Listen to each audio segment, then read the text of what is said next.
Captaincy टास्कमध्ये छोट्या डॉनने पळवलं राकेशच्या तोंडचं पाणी.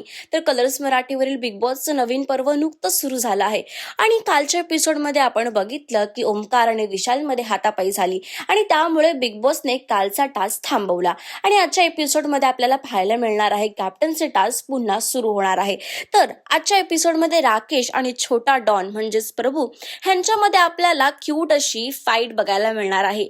दोघं एकमेकांच्या मागे पळत आहेत कारण प्रभूने राकेशचा कापूस चोरला आहे आणि हे दोघं खूप मस्ती करताना आपल्याला पाहायला मिळणार आहेत आणि दोघांची मस्ती पाहून दीपाली सुद्धा खूप खुश झालेली आहे. तर तेच दुसरीकडे करण आणि रुचितांमध्ये फाईट होणार आहे. करण आणि रुचिता हे दोघं खूप चांगले मित्र आहेत, पण एका टास्कमुळे दोघांची समीकरणं बदलणार आहेत. तर रुचिता ही तन्वीला सपोर्ट करत आहे आणि दोघं एकमेकांचा कापूस चोरतात म्हणून एक राडा आपल्याला पाहायला मिळणार आहे. तर तुम्हाला कोण वाटतं कोण होईल बिग बॉस मराठी सीझन 1चा पहिला कॅप्टन हे आम्हाला कमेंट्स करून नक्की सांगा आणि अशाच लेटेस्ट अपडेट्ससाठी टेली रिपोर्टर मराठीला सबस्क्राईब करायला विसरू नका.